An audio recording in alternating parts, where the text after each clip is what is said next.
Hello everyone, and welcome to part 3. Yeah, episode 3 of What If Hizuka Midoriya Had the Darkness. Let's get right into it, shall we? Right where we left off. Izuku slings into the void. That is the portal which Korogiri made to go back to the bar, just in time as the portal closes behind Izuku, hiding in the shadows and being nigh invisible to anyone there. There, he sees a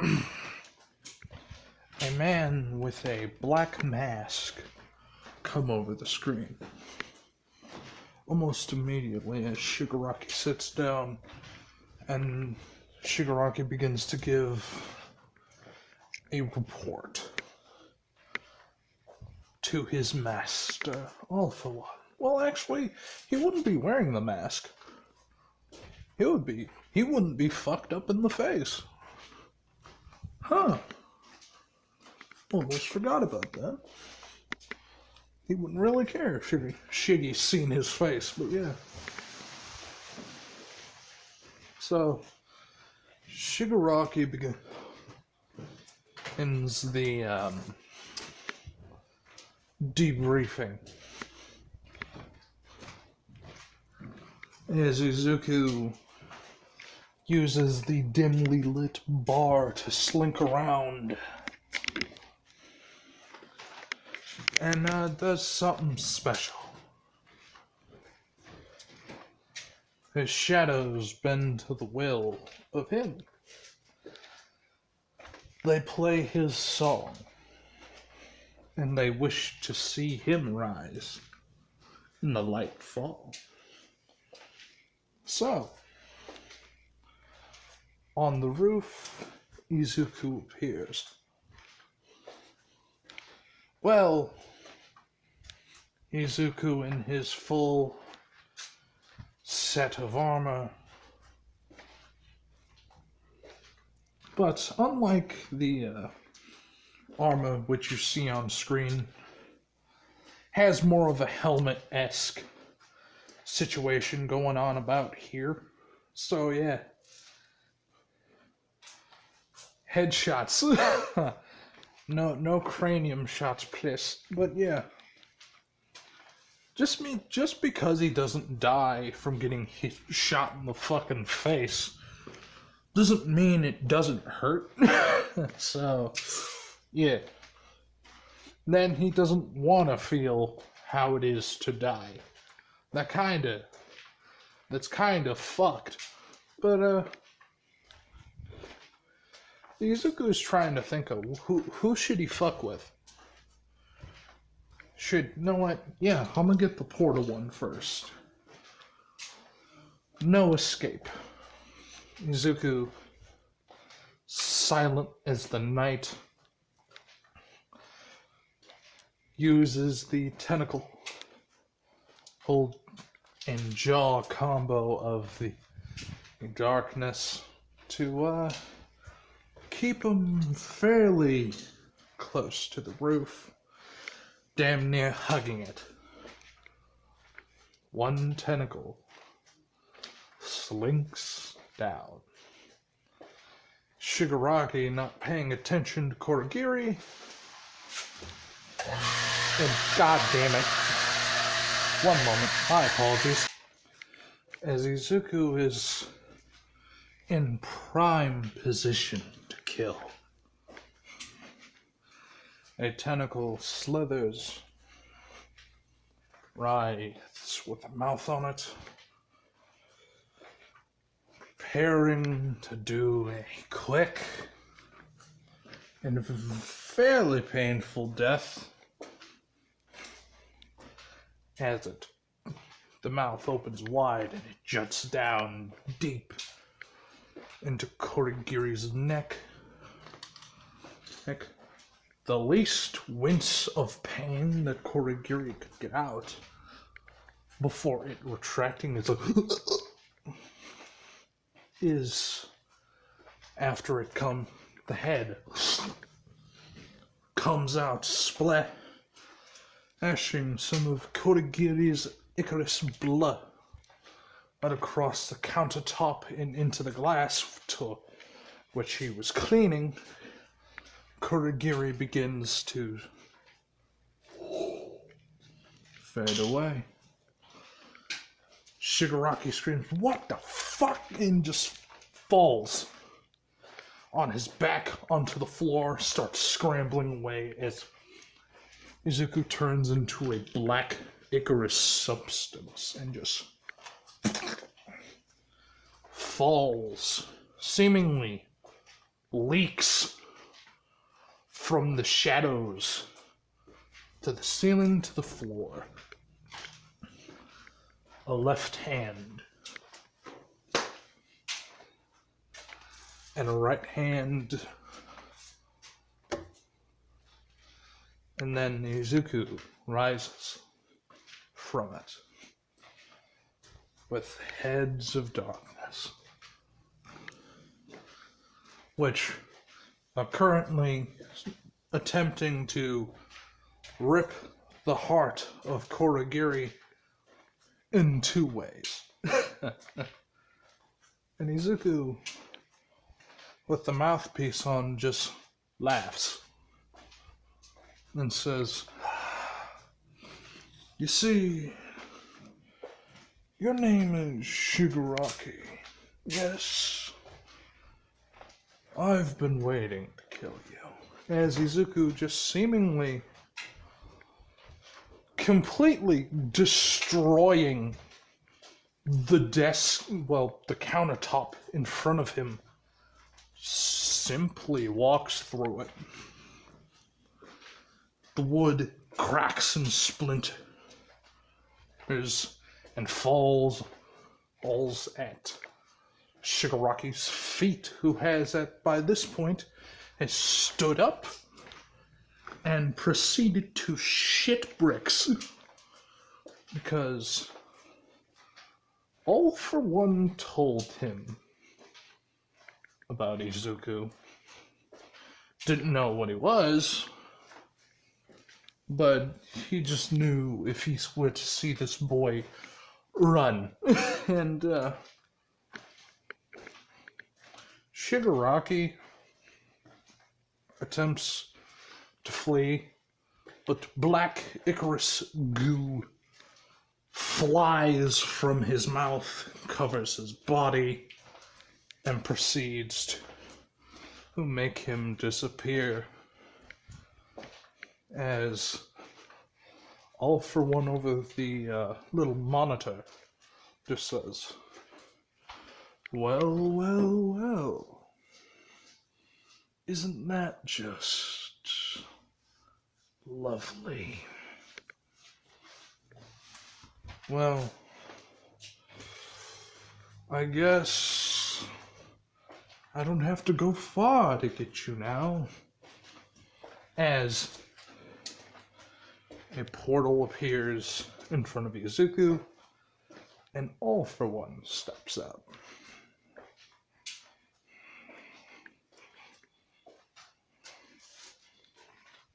You killed something that was very expensive to make. I hope you know that. Izuku saying nothing, and the darkness just says,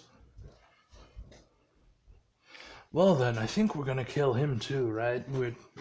Wait. Where'd the platinum blue blonde fucking hair kid went? Where the fuck you go? Where you put him? I wanted to eat his fucking heart. I wanted to see what it tasted like, you prick." As Izuku, who just stands there, motionless, doesn't seem to care, as Izuku's mouthpiece retracts as he grabs a bottle of scotch, a glass which was somehow still intact, and poured himself a glass and just says, well, cheers for 2 good lives well spent, feeding a much bigger beast. And as soon as he says that, All for One looks confused for a moment as Izuku takes a sip. One of the tentacles lash out at him, attempting to how do I say? Yeah, no, blatantly cut his stomach open, which he is able to get his stomach out of the way, but his cockiness tried to make an armor quirk, like a, more specifically, a hardening quirk that was pretty strong, activate on his arm so he could just try to stop it. What he didn't notice was, like, the fucking razor-thin blade that formed at the neck of one of the creatures and down the, well, I guess you could say underbelly of it as it cut that arm off, causing All for One to seemingly, like, scream, well, not seemingly, just scream in pain as its another arm attempts to, well, not arm, but tendril attempts to do the same. All for One busting himself through a wall into the next door shop, which is a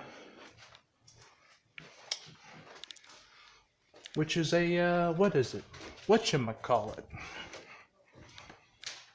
I can't speak right now. What the hell? To a laundromat. And Izuku, as soon as, well, he burst through the wall, Izuku ran face first into the corner of a wall of the darkened bar and disappeared. Izuku did what he wanted. He sent a message. That and the darkness could have some All for One fingers. Fingers as a treat.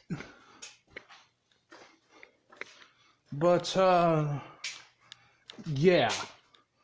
Let's just say, like, a fairly, like, noticeable chase between All for One and All Might happens, where their asses are, like, zooming around the city. All for One was, like, about to go for his arm and realize, oh, that's gone too, and just kind of left. He's going to, like, try to go to a place where, like, he's not going to be found and he could get fucking medical attention to, like, try to find a quirk. They're like, oh, give me my arm back, you fuck. Like, one of those. So, yeah, he goes to a Nomu facility, kinda close by, reaches into a tank and steals a Nomu's regeneration quirk and pops his arm back, and he's like, fuck! That motherfucker! Piece of shit. You know what? Where the fuck did he live? Fuck, he killed him. Fuck! Art's like, is genuinely upset that he had to use, like, take a regeneration quirk to unfuck his arm. He's upset. Okay? That's in light terms. Izuku using a, Huh?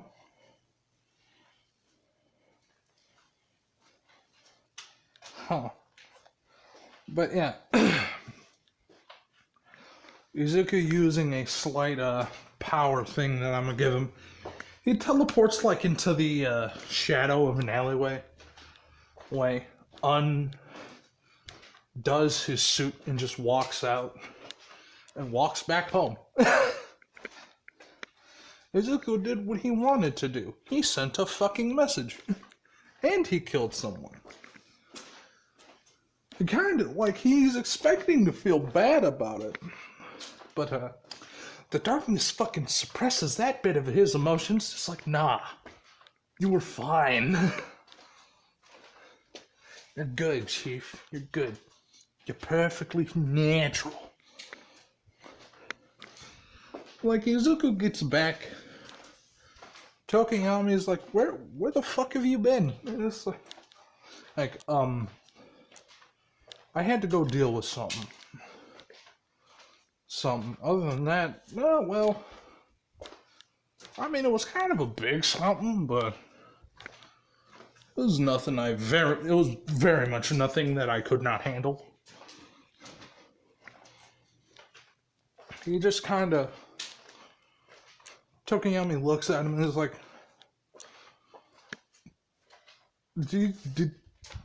you're acting a bit off. Are you okay? Well, we could say that I'm blooded, so. And Tokiyami's like, you killed someone? And it's like, I don't think that was a person. The way he said that was a very expensive thing to make, made it seem like it was made. But, yeah, to be honest, I was just doing something petty because I wanted to. Yeah, but, yeah, no. I think everything that I have seen, I wouldn't be surprised if that was just a fucking, like a mutated cat or some shit. I don't fucking know. But, yeah. That was easier than I expected. I expected there to be, like, more people. But nah, there was only, like, 2 people. There were, like, 2 fucking dudes. That's it. We need to, like, recruit more people. Because, you know that group called Love? Yeah, no, we're going to war with them. Because, fuck them. It's somewhat personal and petty. But, hey. Happy we have so many fucking darklings. So, Izuku is kind of done sitting back. He's chilled for a while. He got comfy. He's no longer as hot as he used to be. Like, he's not as well watched. So, yeah, Izuku knows for a fact that there's, like, something a bit more saucy going on in the news. So, I'm gonna go do something. But, Izuku kind of just, like, formally introduces himself as the gang leader to all of, like, the cronies that he ended up recruiting. Which Toga was fucking surprised at.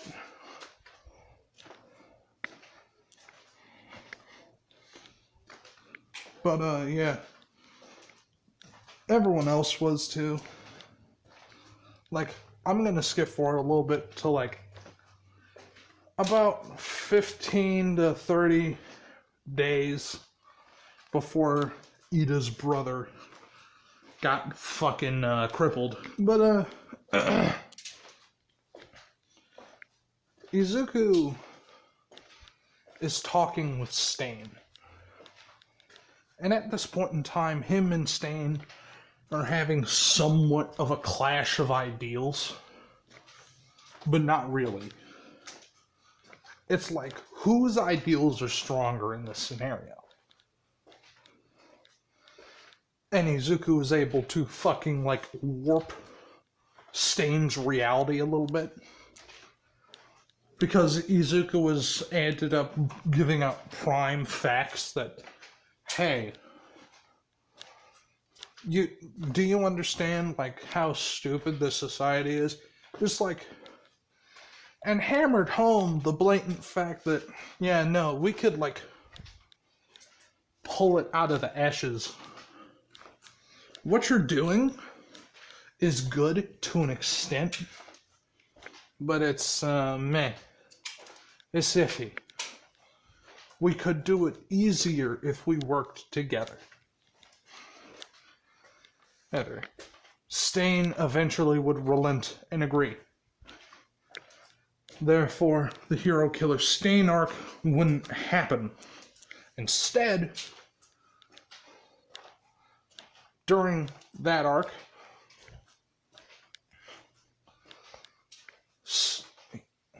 he would not only find Stain, but Mr. Compress. That's, I want to say Splinter? Slicer. Fucking lizard dude with the swords, anyway. I sounded like fucking Ellis from fucking Left 4 Dead 2. It's a fucking smoking dude with the tongue, but anyway. God damn it. Yeah. But, also found Magna and, like, ended up setting up a thing with the precincts. Like a little,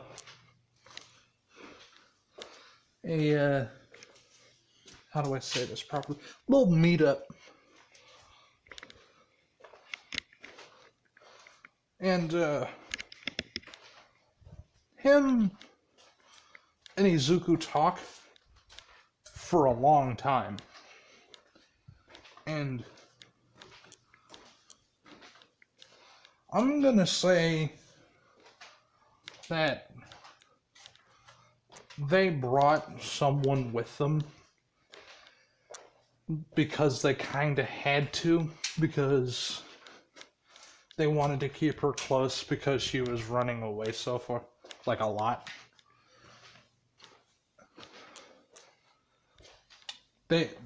Shiasaki brought Eri, as well as, like, all of the precincts of death with them. Which, like, Izuku talked to Shiasaki, but, like,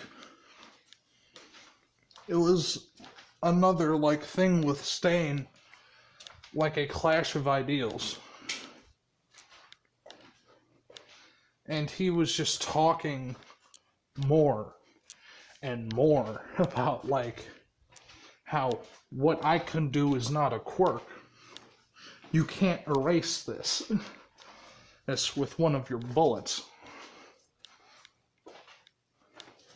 He was like, I beg to differ. And he's like, okay. You, oh, excuse me. Whew. My apologies, I just had Burger King. But, yeah. He's like, alright. Well, how about we make a wager? if my quirk, quote unquote quirk, is still active after I get shot with like the best bullet you produce,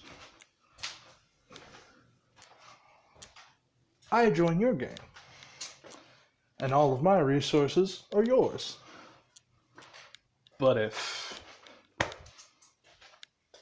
I am unaffected by your quirk erasing bullets, that's well. You join me. Shiasaki thinks on this. They have done exclusive testing. Like a stupid amount of testing. And I'm gonna say that they have the quirk erasing bullets. This time, like, off rip.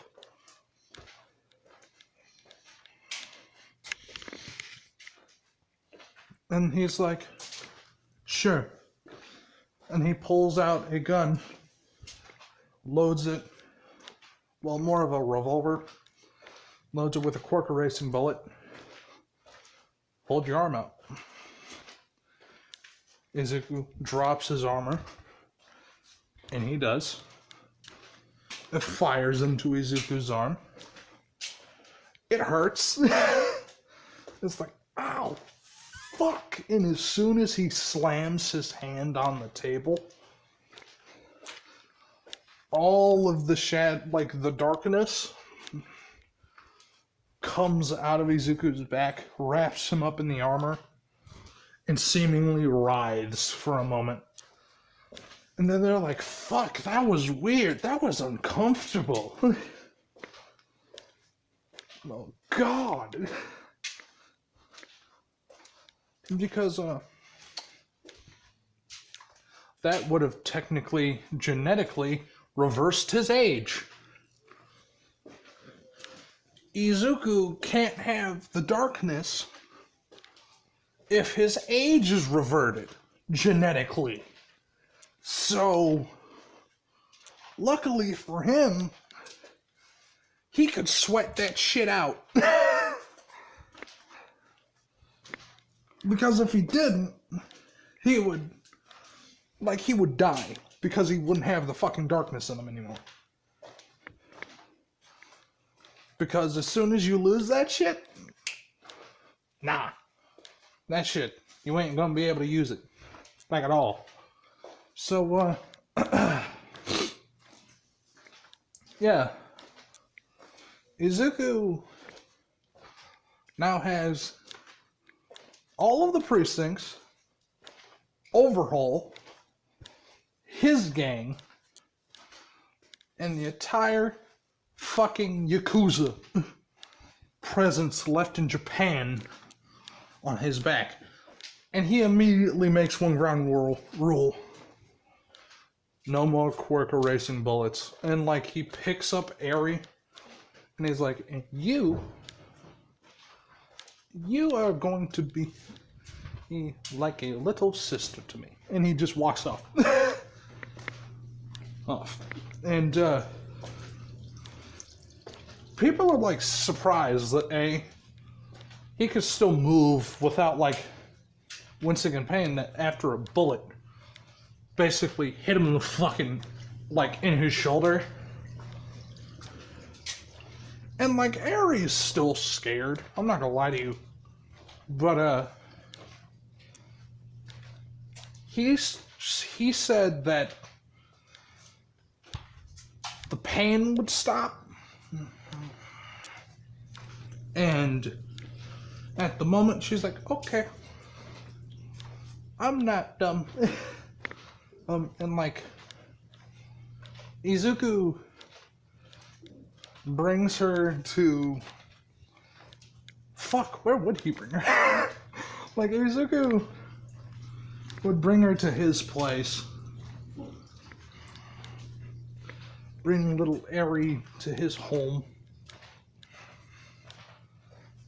and like actually get her clothes, like proper, nice looking, fitting clothes.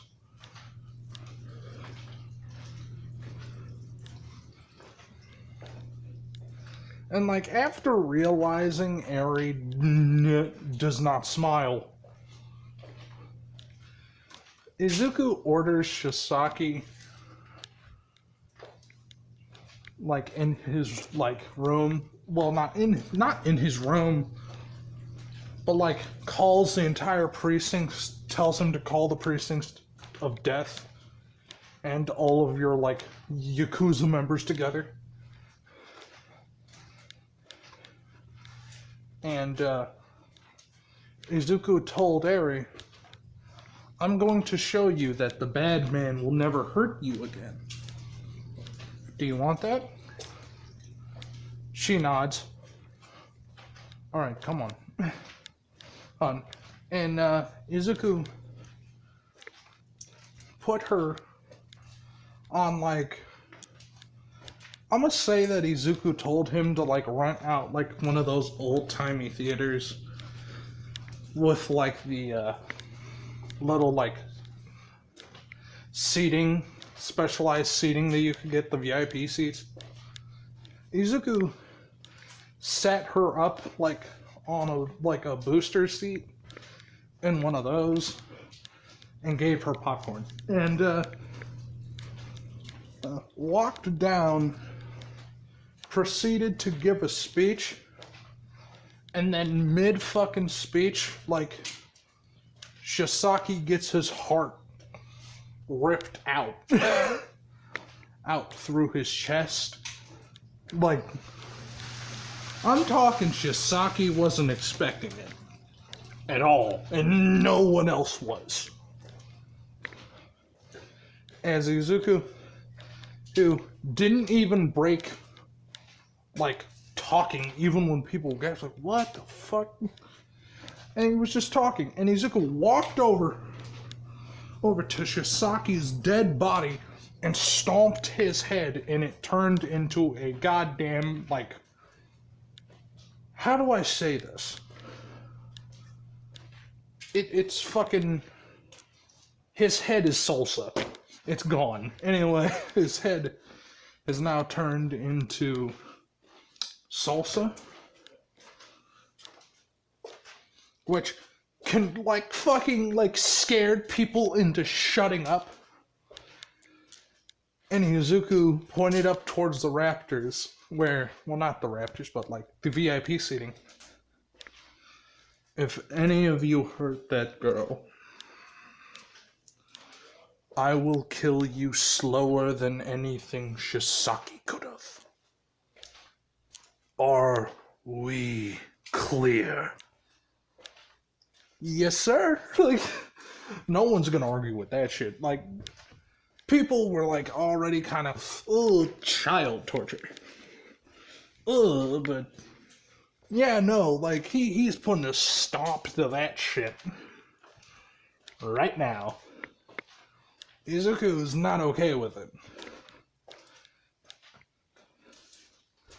And Izuku just holds his foot up for a couple seconds as, like a minion with, if I want to say, like, a power washer. And, like, mops and shit. And brooms and, like, one with a rag to, like, wipe Shiasaki's fucking gray matter off of his boots. But other than that, like, they kind of bag Shiasaki up. And, like, how do I say this in a way that'll make sense and not sound fucking dumb? Later that night, Shiasaki's dead body gets brought back to life by Izuku. And he could I'm gonna say, he could still use his quirk.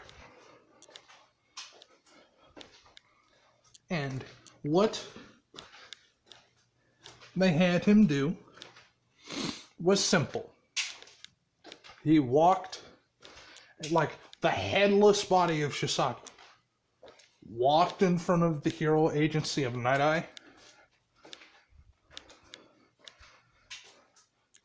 like, in his usual clothes, had his, the bottoms of his shoes just in the dust.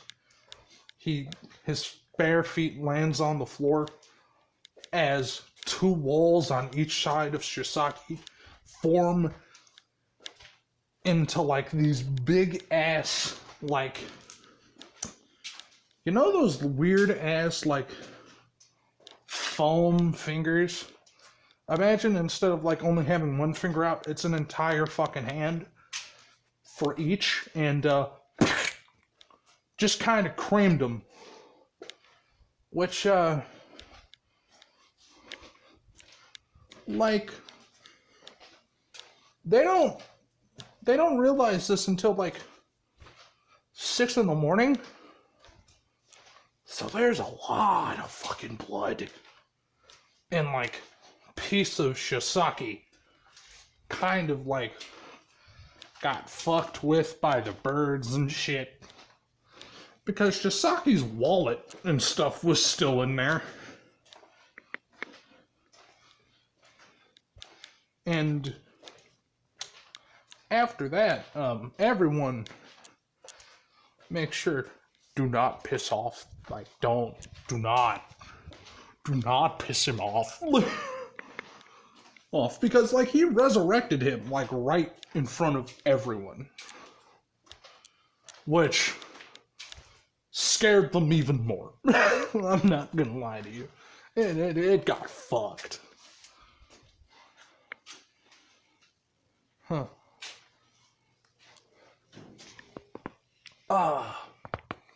Damn, alright. Sorry, I had to crack my neck. I needed that shit. Whew. That felt good. But Izuku, now basically the adopted father of Eri. And like, they did tell Izuku about, hey, his dad is kind of like her, I think it's her father. But like, he kind of got aged into like, I guess, like force aged into like a vegetable? Like, I don't know exactly what happened to Eri's father. But I'm like 50-50. I like know that Eri's mom is fucking dead. And I'm like 90% certain that Eri is the boss's daughter. Which last time I remember, he is literally in a coma. So, yeah. God damn it. Alright, BRB. But, yeah. Fuck. I'm sorry. Like, there was, like, this air of seriousness, and then I was, like, watching something fucking dumb. Okay. Okay. What the fuck was I doing?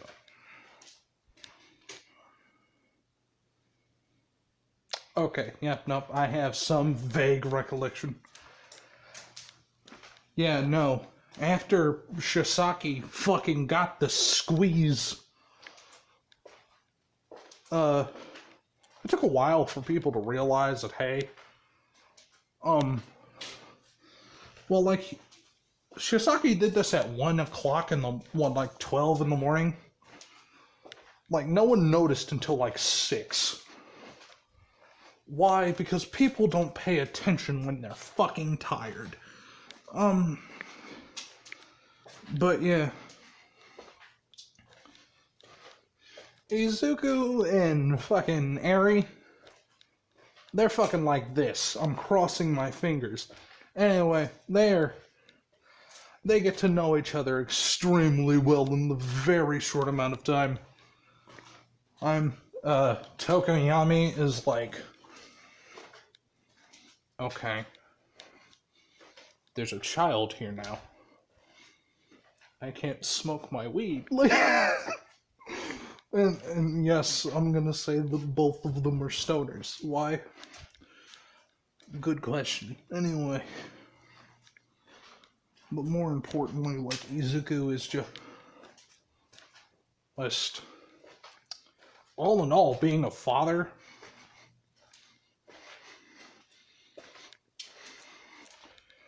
And, like, Izuku has, like, he's like 50-50. And, like, he's trying to figure out what the fuck he's going to do, like, to Eri, because he needs to go he wants to go out clubbing tonight. It's been a while, I deserve this. And, like, Eri doesn't like sleeping alone, so Izuku made a minion to do it. He made a Darkling do it, like a Darkling copy of himself. And he's like, okay, you know what to do? Yes, sir. And he's like, you fucking better. You freak her out, I'm gonna make sure you're permanently dead. And he just walks off, which making that Darkling sweat like a motherfucker. But, yeah. Izuku goes out clubbing. First time in a while, Izuku's, like, in a suit. And, like, when he's about to go into his garage, he stops, looks into, like, Izuku doesn't live in a good part of town, but he doesn't live in a bad one. So, like, Izuku's like, fuck am I doing?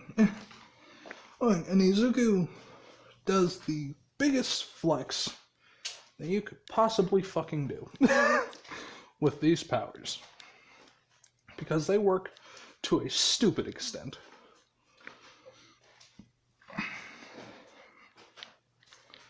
Izuku makes a fucking limo out of shadows.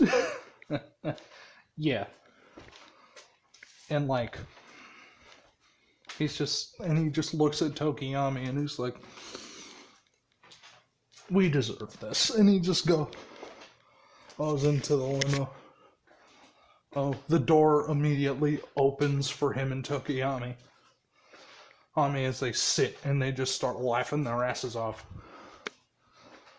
just chilling. And they end up going to a pretty decent club, like a high-end club, where you needed to, like, get invitations to. Izuku, like, just has the limo pass by, right? Like, as the doors open, Izuku's looking out the window and just, like, him and Tokoyami being surrounded literally in shadow just kind of pop into existence, into, like, a dark corner of this little, like, really bumping club. And Tokiyami and him basically break off, tell him, like, meet in this spot at around 2? And he's like, yeah. And they walk off, and that's like 2 hours. That's enough to where they aren't completely fucking shit-faced.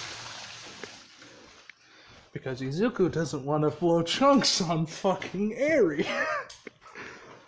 Even though the darkness has assured him, like, yeah, no, you can't get drunk. And it's like, no chances. Like, Izuku's just that kind of person. He enjoys Eri because he finds her fucking adorable. Horrible. But in all reality, Izuku, who is just, like, honestly kind-hearted. Even though he kills people, don't get me wrong, like... But in all reality, Izuku just don't care. Like, anything that makes him happy, he could give the world about. Like, and to him, at this moment, he would kill God to make Eri smile. Which, like, God does realize he would go through some shit for this one kid. And it's weird. It's, like, surprising. Because usually, like, the darkness clouds and fucks with someone's head. No. It doesn't. It's not doing that to Izuku. Why? Oh, it's simple. They want to see how Izuku's gonna handle things. And personally, like, it's enjoyable enough for them. They find this amusing and to cause enough chaos, so they don't really care. And they know that if Izuku was left alive in the position that he's in, man, you know what he's gonna do? He's gonna do one more stupid thing, and then he's going to stop, and that thing's probably gonna get him killed. Well, but man, it'll be funny to watch. But in reality, Izuku, walking through the club, just jamming, enjoying himself with a very nice glass of wine, enjoying himself. No, it's actually, he's not really that much of a Scotch person or a wine person. He's more of a sex on the beach type of dude. And yes, I mean the drink. It's fucking insane. But yeah, something just super fucking fruity. But it's Izuku. He likes to enjoy himself. Anyway. Izuku bumps into this woman. He finds her fucking bombshell. Amazing chick. Like, watched her for a little bit, specifically looking at her hands. No ring. He's like, doesn't seem to be any tan lines, so we're good. And Izuku begins flirting.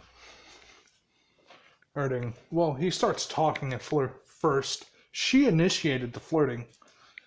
Izuku jived with it and began going back and forth for about, like, the rest of the 2 hours. He got her phone number. Unknowing to him, that was midnight, which he was not expecting at all. But, wouldn't care less. Izuku. Uja. Staz like they planned. Tokoyami and him meet up. Izuku and Tokoyami basically sit down at like a corner table in the shadows, talk for a little bit.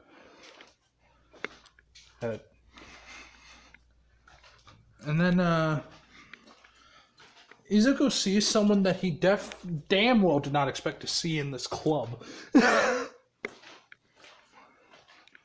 He sees fucking all for one.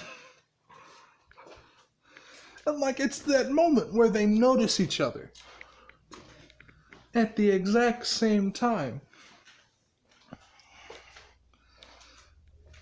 And Izuku gives the look like, if we do this now, I'm going to kill you.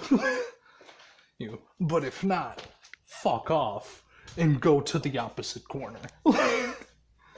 And All for One's like, he took my arm, like the first attack he did against me. Not now. He just takes it. The person he was talking to, which was honestly no one important. It was just some random person he was talking to. In the crowd that was like just talking to him. And they go to like a seat, like kind of bit further away from Izuku, like the farthest he could go. Izuku nods a couple times and continues the conversation. And Izuku says, yeah, no, you know that person that I was just looking at? Yeah, no. I took his arm yesterday, and for some reason it's back. Tokoyami fucking looks like what little, like, buzz that he had was killed. It was like, what? He was like, I thought you fucking killed someone yesterday. I was like, no. No, I killed something. I almost killed someone, but no, I maimed them and had darkness eat his fingers. His arm's somehow still there. Darkness, I think if we, like, hook him up to vitamins and, like, make sure he survives, and the extraction of a heart, I think he might regenerate it. Genuinely. Which means, like, hey, we might break the system. But anyway. Hey, unknowing to him, that's like going to be 50-50 because Darkness is fucking picky. But in all reality, he's not really going to give that much of a fuck. So Izuku kind of finishes up in the club and has him and his friends go off finishing off the night and finishing this episode. I hope you all have enjoyed. And, yeah. At max, expect one more video from me. But other than that, this is probably it. Have a nice day. And may the darkness not target you tonight.